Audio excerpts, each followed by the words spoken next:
Cada día es una aventura, cada válvula guarda una historia. Vamos a entrar en los desiertos más áridos, navegaremos los mares más profundos y escalaremos las plataformas más altas. Bienvenidos al espacio donde conoceremos las historias profundas de las personas que hacen posible que funcione nuestra industria. Este es el podcast Conducto Irregular. Conducto Irregular.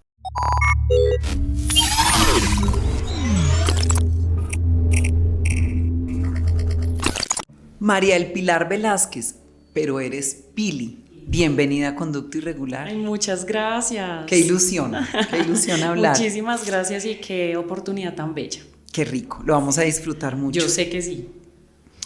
Pili, cuando empezamos a pensar en este capítulo, pensamos que podíamos hablar de el emprendimiento y de una funcionaria de ODL que es emprendedora. Pero más allá de eso, y cuando hablamos tú y yo antes, yo quise trascender en esa palabra de emprendimiento y entender que eso tiene que ver con emprender. Y emprender al mismo tiempo es realizar una idea, es permitir que algo se lleve a cabo.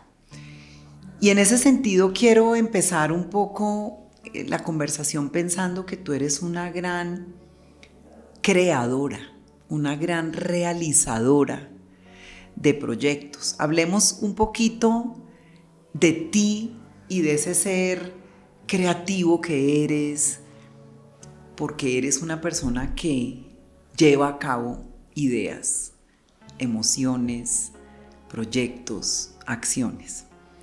Hablemos un poquito de tu ser creativo. Tan linda. Sí, bueno, yo de profesión soy publicista y me especialicé en gerencia de comercio internacional y llevo muchos años trabajando, creo que llevo unos 16 años trabajando. Entonces trabajé un poco los primeros años de mi vida laboral en agencias de publicidad, trabajé en producción de televisión, en producción de comerciales, producción de fotografía. Entonces este ambiente, este escenario, apenas llegué y me senté, como que me vibra, mejor dicho, la sangre se me pone a mil. Y trabajé en ese mundo creativo y trabajé durante mucho tiempo en agencias. Entonces fue una experiencia muy linda como publicista, porque uno, pues la parte de creatividad es muy del ser. Es algo que no se planea, no es como 1, 2, 3, 4, un paso a seguir, no es algo teórico, no es algo operativo, no es algo metódico, sino la creatividad fluye y la creatividad te puede fluir a las 2 de la mañana, te puede fluir lavando la loza. Entonces es algo como muy innato, lo tengo desde muy pequeña y bueno, ahí arrancó como mi vida profesional, los primeros años en agencias de publicidad. Como eres una creadora, lo acabamos de ratificar, y una posibilitadora, llamémoslo así, tú empiezas a pensar después de esos primeros años en la vida profesional en montar una primera empresa. Y te fuiste por el tema de los textiles, por una empresa en un sector muy atractivo, muy creativo también. ¿Cómo fue esa primera experiencia? Y después vemos qué ocurrió con esa primera experiencia, que fue también un gran aprendizaje de vida. Así es, Anita. Yo llevaba más o menos unos 8 años en la industria de la publicidad y montamos mi primera empresa con mi familia, con mis papás, mi hermano, y montamos una empresa de textiles. Hacíamos dotación, yo tenía 25 años, entonces fue renunciar a un empleo, a un ingreso fijo, decir, bueno, paremos y yo me meto en el mundo de la confección, donde yo no sabía pegar un botón, bueno, el botón de pronto, pero no sabía nada de la industria de la confección. Y por cosas de la vida, cosas, hilos que se unen, resulté montando mi primera empresa a los 25 y con todo el apoyo y arrancamos muy bien. Empezamos esa industria de dotación textil, hacíamos dotaciones para transportadoras, ya íbamos llegando al 3er año y el día nos ganamos una licitación con una marca muy importante, con Arturo Calle, y nos ganamos esa licitación después de estar trabajándole 6 meses Y el día que nos ganamos esa licitación, nos roban. Fue un robo así, pues, como gran estafa. O sea, se metieron por la casa de al lado, rompieron la pared, entran 4 personas, todo quedó grabado. Y fue un robo que duró 3 horas en camión. Se nos llevan absolutamente todo. Entonces, qué paradójico que el día en que lograron una licitación que es, digamos, un reconocimiento y una confirmación de que uno está en la capacidad de hacer algo, porque ganarse una licitación es eso, ¿les roban? sí. ¿Cómo? Háblanos más de eso. Sí, fue un momento crítico porque estábamos en un proceso de crecimiento y ganarnos una licitación con una marca tan importante donde teníamos una facturación muy buena mensualmente, era una dotación para Dama, fue un gran logro, un gran logro. Y pasa eso, o sea, robo de máquinas, de inventario, de dinero, y queda uno manicruzado, o sea, ¿qué pasó? uno dice, uno se pregunta cómo fue, eso fue con denuncia en el CTI, fiscalía, a mí me dijeron pues había muchas personas involucradas, nunca se supo quién fue, pero te deja un hueco financiero muy grande. O sea, ¿cómo fue esa noche? Hablo de la noche porque es como cuando uno aterriza y dice, ¿qué pasó? ¿Qué recuerdas de ese día? Ese día nos fuimos a cine con mis amigas porque nos ganamos la licitación y mis amigas dijeron, yo les dije, vamos a celebrar, pero algo plan tranqui, nos fuimos a cine, todo súper normal y yo había comprado, pues habíamos comprado con mis padres unas máquinas en Colombia Text y nos vamos normal, plan de amigas y ya. Al día siguiente me llama la vendedora, me dice, señorita Pili, nos lo acaban de robar. Pues yo me imaginé un robo, pues un señor salió corriendo con 3 camisas. Pues ya teníamos local montado, ya teníamos venta al público, ya teníamos más de 5 satélites produciendo, producciones de más de 500 camisas mensuales. O sea, íbamos en un crecimiento muy lindo. Y llego yo y veo el robo y me ataco yo a llorar por la mañana y me arrodillo a llorar y digo, no puede ser. O sea, no puede ser que uno intente, o sea, uno porque monta empresa, porque uno quiere generar empleo, porque uno quiere aportarle algo a su país, porque uno quiere que, aclaro, emprender no únicamente no es solo montar empresa, emprender es crear, es mirar un poquito más allá. Uh-huh. Y fue un impacto y yo siento que me acosté a dormir con una empresa, con un inventario, con una licitación ganada y amanezco sin empresa, entregando la licitación, poniendo la cara, diciéndoles, señores, no puedo atender la licitación, con un hueco financiero gigante y nos sentamos con mi papá y decimos, ¿qué hacemos? ¿Liquidamos o seguimos? Pero el hueco financiero fue robusto y decidimos liquidar. Y es un golpe no solo, yo creo que a mí una de las grandes enseñanzas y creo que es algo que yo aprendí de por vida y es el tema del desapego. Uno puede tener un día algo, puede tener su familia, su casa, su finca, su carro, lo que sea, cosas materiales, y al día siguiente, inclusive, las personas no pueden estar. Entonces a mí eso me enseñó, el tema del desapego me enseñó cómo a vivir mucho el presente, a disfrutar a las personas, porque hoy tenemos y mañana no tenemos. Hoy podemos estar y mañana no. Y además del desapego es como otra vez reinventarse y entonces empiezas una travesía también como de volver al empleo, pero, y ahorita me cuentas un poco de eso, pero vamos a ver también cómo vuelves al empleo, pero después a la independencia y después vamos a llegar aquí a ODL, porque tu ruta ha sido cambiante pero muy consistente en ese espíritu de realizar, que es lo que quiero resaltar acá. Volvamos un poco, después de esa situación tan adversa, decides que tienes que volverte a emplear, pero después llegas y montas una boutique. Hablemos un poquito de ese momento antes de llegar acá. Listo, entonces vuelvo y me empleo y son grandes experiencias, o sea, uno montar empresa, emplearse, me ha pasado 3 veces de mi vida. Montamos una boutique con una diseñadora de modas, una marca ahorita todavía existente.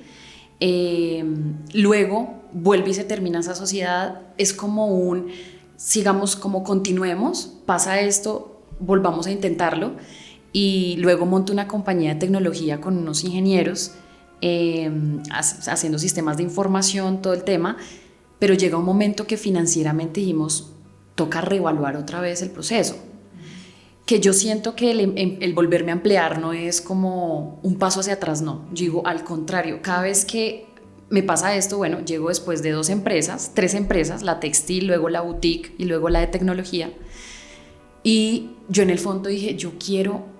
Fue como si yo, no sé, el cosmos, no sé, los astros se unieron y yo decía, quiero aplicar todo lo que he aprendido en mi vida, temas de agencias, la parte creativa, la parte de proyectos, pero había algo, una semilla se me empezó como a sembrar y fue el tema social.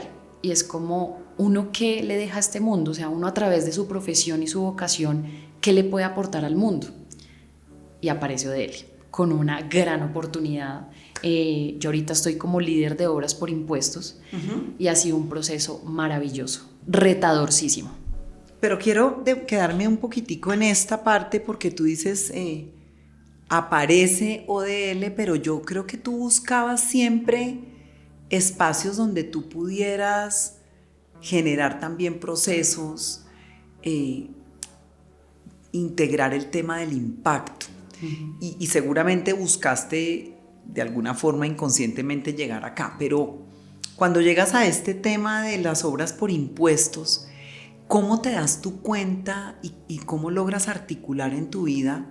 Porque uno diría, un emprendedor que ha estado en la industria textil, que ha hecho, incluso hiciste hasta estrategias políticas de comunicación, en fin, y de repente llegas a un espacio de trabajo como DL donde tienes que, si fuéramos literales, obras por impuestos. Eso, de entrada, la palabra impuestos lo pone a uno nervioso. ¿Cómo? ¿Qué es lo que tú logras extraer y dices, ahí puedo también crear, ahí puedo tener un espacio de desarrollo propositivo? ¿Cómo haces ese clic? Yo pienso que el tema es, por un lado, yo pienso que todos los retos, yo veo todo como un proyecto. Por ejemplo, irse uno a vivir solo, tal viaje, yo lo veo como un proyecto, o sea, es como hay un plan para hacer esto y que tenga como un objetivo y lo cumplo. Pero yo siento que más allá de la parte teórica, porque todo se aprende, yo logro como, siempre he tenido un tema como de carisma con las personas. Creo que ese ha sido como mi fortaleza, una de mis fortalezas, también con muchas debilidades, pero llego al mundo de obras por impuestos, pues un tema retador de normativas, leyes, decretos, aprender, que ya había trabajado en proyectos, sí, pero no en la industria de hidrocarburos y no algo tan técnico, pero logro hacer como ese match que me dices y es con las personas, porque este cargo y lo que he vivido, todo es como un tema de sinergia y de unir a las personas y de sacar lo bueno de las personas. Entonces, a mí me gusta la psicología, leo mucho de psicología, psicología del consumidor, muchos temas, y a mí se me ha dado la oportunidad de cómo articulo un gran equipo para que las cosas funcionen. Y siento que no es solo en obras por impuestos en ODL, sino siento que es en todos los aspectos de mi vida. ¿Cómo articulo mi familia para que hagamos esto? ¿Cómo articulo mis amigos para que hagamos tales sueños? Y pienso que es un tema de articulación y de sacarle lo positivo a las personas. En este espacio que de ODL, del tema de las obras por impuestos, hay un concepto que me gustaría mirar contigo porque sé que te impulsa siempre y es cómo lograr favorecer, cómo trabajar donde hay dificultades o condiciones adversas para crear posibilidades. Un poco el trasfondo de las obras por impuestos es poder materializar proyectos en donde no es tan fácil hacerlo y el concepto de obras por impuestos facilita, pero hablemos de ese tema de favorecer con esa intención que te rueda y te nace, que es acoger, ¿cierto?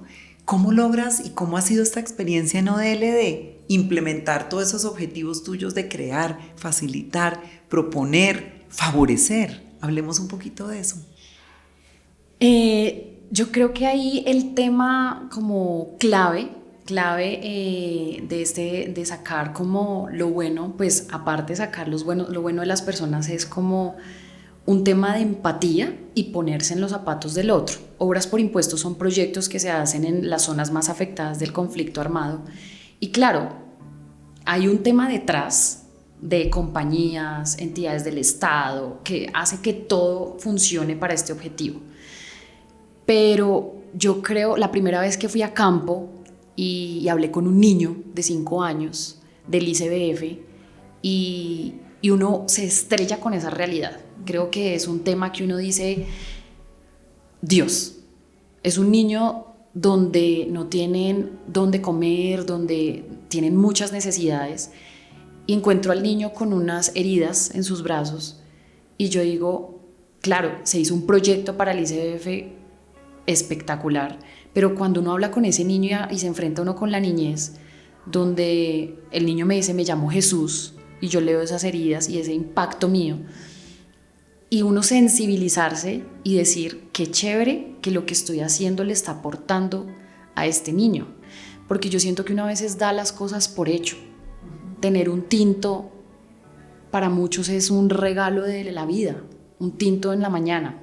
Entonces creo que es un tema de ponerse en los zapatos del otro y como conectar, y el otro tema es el tema de gratitud. Entonces, más allá de la parte teórica y como lo he dicho, que se aprende, es uno chocarse con esa realidad y decir cómo desde mi trabajo, desde mi profesión, desde mi labor, puedo aportar a ese niño y a muchos niños. Entonces siento que ese momento uno contactarse en territorio y ver esa realidad, y no solo me pasó con el niño, me pasó con una niña que era una dotación, un computador, y la niña dice, "Ay, vamos a tener Word, o sea, para ella tener Word era un regalo de la vida", y yo decía, uno es tan bendecido, en serio, uno es Claro. tan... Entonces, creo que es ese tema, porque el resto, la parte legal, eso se chulea, la operativa se chulea, pero es eso, creo que es uno conectarse con esa realidad para llevar a cabo ese objetivo. Yo me ocupé de integrar un poco tu vida, y me parece que volviendo un poco a esos atributos que tienes y a esa vida consistente que has tenido, porque uno podría pensar, has sido emprendedora, pero también trabajas en una empresa, pero todo eso tiene que ver, porque emprender es poder realizar. Entonces pensaba que has tenido un escenario creativo que te impulsa, porque le pones la capacidad de imaginar, de crear, de fantasear, un poco buscar ese impacto. Siempre te interesa también que todo lo que tú hagas tenga una repercusión en positivo. También esa capacidad de integrar, de conformar, que tiene que ver también con tu capacidad de tener estrategia, pues eso es lo que finalmente se suma para emprender. Y estaba pensando en una frase que quisiera traer, y es como un poco esa habilidad que tienes para poner tus capacidades al servicio de lo que haces, y eso es un poco lo que termina siendo tu vida ahora, que tiene que ver con facilitar. Hablemos un poquito de cómo ha sido esa experiencia tuya integral, porque cuando empezamos este podcast y cuando dijimos vamos a hablar con Pili, era como ese ser lleno de energía que emprende, que ha hecho, y termina siendo eso. ¿Cómo ha sido esa vida consecuente tuya? ¿La ves así? Sí, claro. Yo trato como de cualquier cosa que se haga, que se realice, ejemplo, este podcast me parece espectacular, que tenga un sello, y no es un sello de Pili, es un sello de uno, cómo hago que las cosas sean diferentes, cómo hago que las cosas fluyan, porque uno a veces se deja llevar por el día a día, por el operativo, hablando de la parte profesional, y yo digo, qué rico uno aportar. Entonces, si quiero hacer esto, ¿cómo lo hago de una forma diferente? ¿Cómo impacto? Y no solo en lo profesional, o sea, ¿cómo tengo un rol lindo y cómo impacto a mi familia? ¿Cómo le doy un detalle a mi mamá, a mi papá que no se lo esperan? ¿Cómo ayudo al resto de mi familia? Creo que es un tema de dejar una huella, o sea, de uno decir, no solo me posiciono en mi trabajo con la profesión y la experiencia laboral, sino también yo cómo dejo una huella como persona, como ser humano. Qué rico, hace poco en un taller acá en el primer piso nos preguntaron nombre, su rol, su cargo y porque es reconocido en la compañía. Y yo dije, yo creo que soy reconocida por la palabra, por mi empatía y por el carisma. Entonces siento que esas habilidades que otras personas le tienen otro nombre, ayudan mucho a fortalecer y a sacar lo bueno de las otras personas. Entonces me parece que es un camino maravilloso. Cuando supe de ti, y no solo de tu trayectoria profesional, de lo que has construido, tuve un montón de información que me asombra positivamente, y es que te gusta el deporte, te gusta bailar, aquí lo tengo escrito todo, Tan lindo. Sabes cocinar, lees novela negra. Hablemos un poquito de ti y de cómo tu vida también es muy consistente, y después vamos a hablar un poquito también para cerrar de esos grandes aprendizajes de tu vida y también de las adversidades que has vivido. Pero hablemos de ti. ¿Quién eres tú? ¿Cómo así que sabes cocinar, lees novela negra, haces deporte, bailas? A ver, ¿cómo es eso? ¿Cómo es todo ese escenario de tu vida? Sí, soy muy sociable, me encanta hablar con la gente, compartir, familia, amigos. Me gusta mucho experimentar. Creo que soy muy exploradora, me gusta probar, pues el tema de los viajes, como conocer nuevos destinos. Me encanta hacer recetas diferentes, como venga, probemos y cómo funciona esto. Soy muy buena anfitriona, bienvenidos. Me gusta atender a las personas que van a mi casa, que se sientan queridos, que se sientan amados. Y el deporte sí, jugué baloncesto desde pequeña, mi mamá jugó baloncesto, ella pues estuvo, digamos que a punto de ser ya selección Bogotá, pero me encantan muchos deportes, me encanta el fútbol, ver el fútbol, soy hincha de Millonarios, soy rola, pero tengo sangre caldense. Mi familia es de Manizales, entonces tengo como ese sabor de frijoles, de arepa, y creo que ese es como mi ADN. ¿Qué más? Me gusta leer, me encanta leer. ¿Por qué te interesa la novela negra? Pues imagínate que los primeros, creo que el tema de la lectura es un hábito, y es un hábito que uno va adquiriendo con mucha disciplina. Y al principio pues yo leía mucho sobre motivación y liderazgo y emprendimiento. Entonces, si lo sueñas, haz que pase, el emprendedor no se hace si no se hace, hecho a pulso 1, 2, 3. Pero llegó un punto, fue muchos años leyendo ese tipo de lectura muy buena, porque eso le ayuda en muchos aspectos de su vida, pero llegó un punto donde yo dije, a mí me gusta mucho, me encantan las historias de detectives, de investigación, del asesino, me fascina. Entonces, las tramas, como las sí, tramas de tu vida. Sí, entonces me encanta. Y empiezo a leer a un autor bogotano, Mario Mendoza, y me encanta, voy para la 4ª novela de él, y me gusta muchísimo porque pues él habla mucho de la ciudad, inclusive habla del lugar donde yo vivo, que es en Chapinero, y siento que la lectura lo saca uno un poquito, sin necesidad de uno coger un tiquete o algo así, lo saca uno un poquito como de su día a día. Entonces esa novela negra tiene como un tema de oscuridad que me encanta como descubrir, es como un tema misterioso. Y me encanta el misterio. Novela, por ejemplo, en temas de series son de psicológicas, de esas series que lo dejan a uno como, sí, que lo llevan a uno más allá. Entonces me encanta mucho. Eres una persona muy de retos, tú te le metes a las cosas con mucha convicción, y además como con mucho sentido de mirar aquí, mirar allá, de conformar.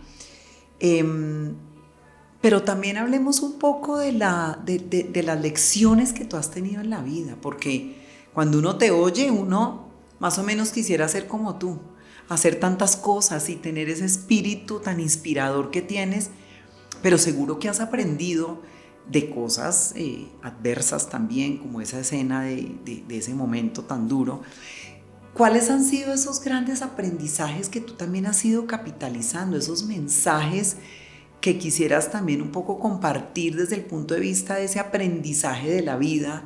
Vives la vida con mucha pasión, y ¿qué has aprendido? ¿Cuáles han sido también esas dificultades que te han llevado a decir, A ver, como lo que nos hablabas del desapego, ¿qué pasa aquí? ¿Cuáles son esos reales que me han hecho entender cosas de la vida?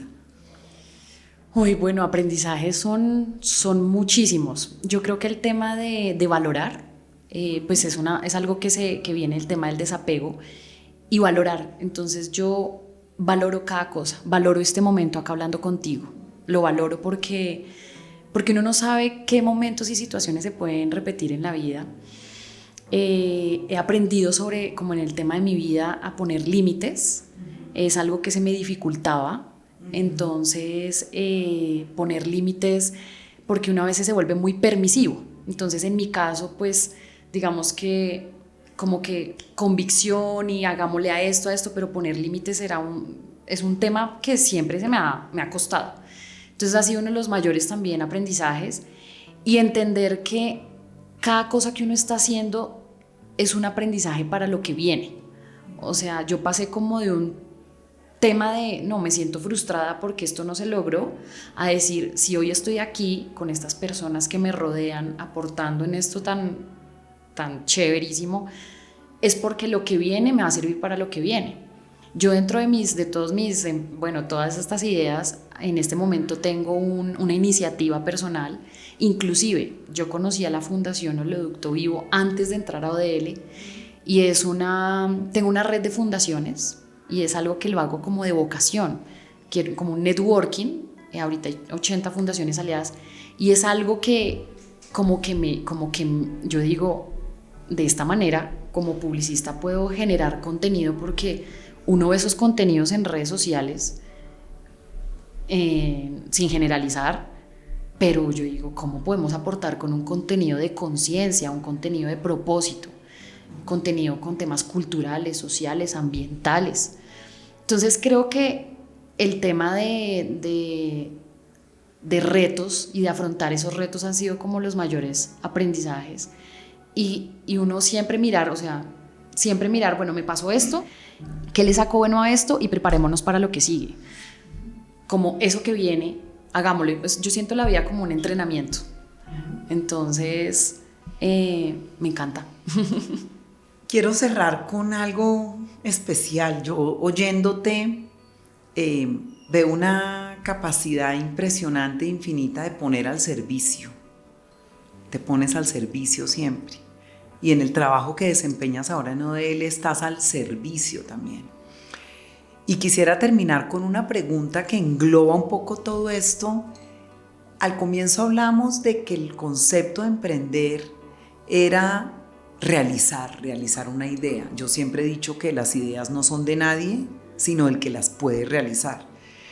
Y quisiera preguntarte, para cerrar, ¿se puede emprender al trabajar en una empresa? Uno pensaría que como trabajo en una empresa no soy emprendedor. Tú eres emprendedora de vida, eres emprendedora de ideas. ¿Se puede ser emprendedor trabajando en una empresa? Pero por supuesto que sí, por supuesto que sí. Por ejemplo, el tema del emprendimiento viene hace muchos años, ya más de 2 décadas, y esa concepción que emprender es montar empresa, no. Emprender es darle vida a algo. Tú puedes emprender un equipo dentro de una compañía, puedes emprender dentro de tu familia, dentro de tus amigos. Creo que algo que yo he aprendido y es el tema de saber escuchar. Es algo que lo he venido trabajando mucho con temas de inteligencia emocional, pero por supuesto que sí, porque hace poco lo leí en un libro, como la diferencia entre la imaginación, la creatividad, la innovación y el emprendimiento. Entonces, la imaginación es un tema de ir más allá de los sentidos. Y la creatividad es darle ideas, dar ideas con valor. Y ya emprender es desarrollar esas ideas. Entonces, eso lo podemos hacer en las áreas, en todas las áreas de la compañía podemos hacer eso. El tema es dar esa milla extra, dar ese paso. Venga, ¿cómo lo hacemos? Pero por supuesto que sí. Por supuesto que sí. Pues nos das muchas posibilidades para emprender con ganas, emprender con convicción.